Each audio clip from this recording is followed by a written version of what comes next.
Dans l'architecture moderne, qui encore jusqu'à présent est allée vers un dépouillement et une certaine nudité, la tapisserie, alors à ce moment-là, joue son rôle de vêtement du mur. Né en 1903 à Toulouse, Marc Saint-Saëns est passé successivement par l'école des beaux-arts de sa ville natale, puis par celle de Paris. Spécialisé assez rapidement dans la fresque et la peinture murale, il s'intéresse de bonne heure à la tapisserie. Mais de son propre aveu, il n'avait pas encore découvert les lois spécifiques de cet art, avant de rencontrer Jean Lurçat, peu avant la Seconde Guerre mondiale. Dès la fin de 1940, il se rend régulièrement à Souillac pour y retrouver Lurçat et aborder véritablement le problème de la tapisserie. En 1942, il peint 2 cartons, Les Vierges folles et La falaise du Minotaure. Dès lors, il participe activement aux recherches menées par Lurçat à Aubusson sur les cartons numérotés.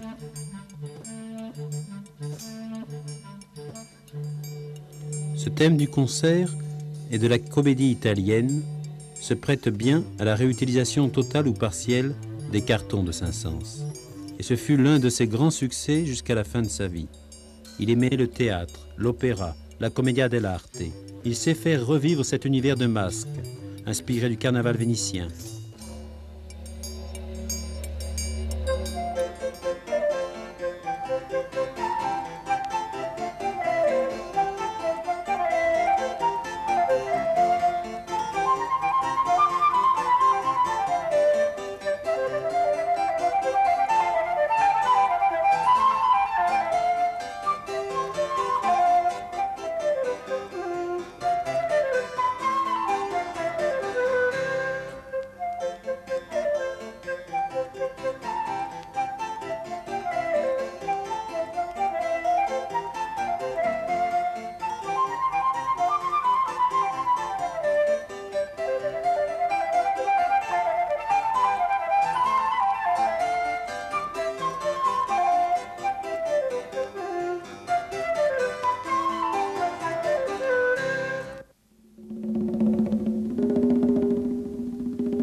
Dans cette terrible année 1943, pour le résistant qu'est Saint-Saëns, Thésée et le Minotaure, c'est aussi le souhait et l'annonce de la victoire sur l'occupant, la bête maléfique, agonisant dans des flots de sang. Le Minotaure, c'est la bête, c'est le monstre qui dévore les hommes, c'est tout ce dont l'homme a le devoir de se révolter. Et Thésée, c'est le libérateur, c'est l'homme qui se révolte. C'est parti pour moi d'un sentiment très clair à ce moment-là de colère.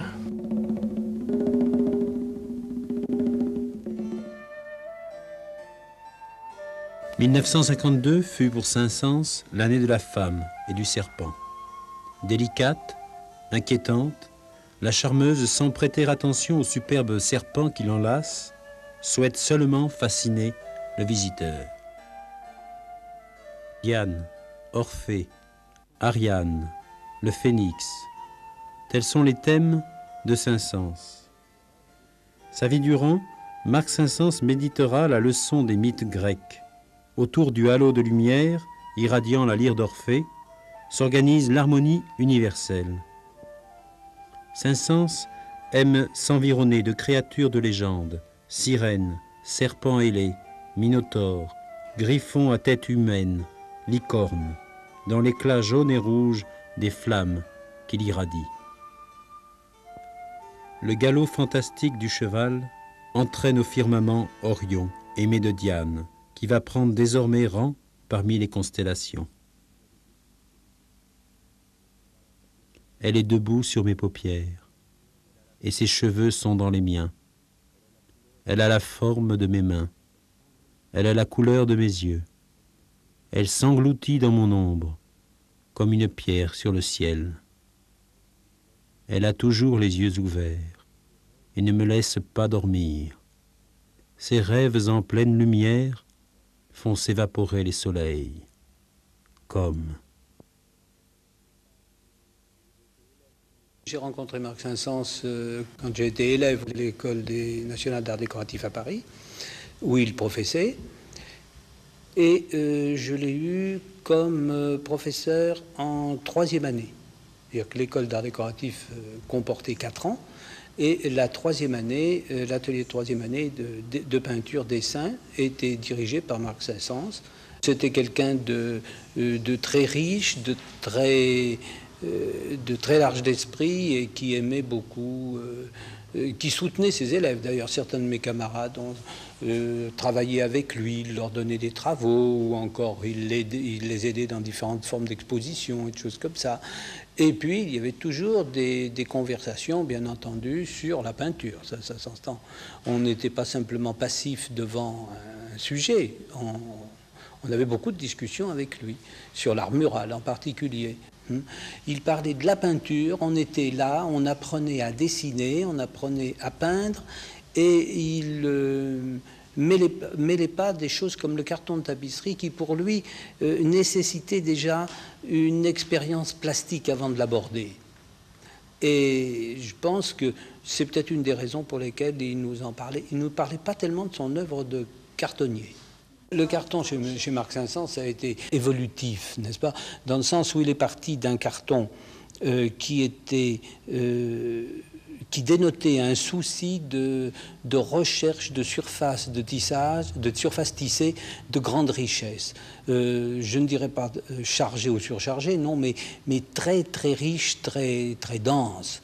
Et c'est après qu'il va aller vers des recherches d'espaces plus libres. De surface de couleur juxtaposée mais plus vaste aussi. Au fond, il y aura presque une épuration.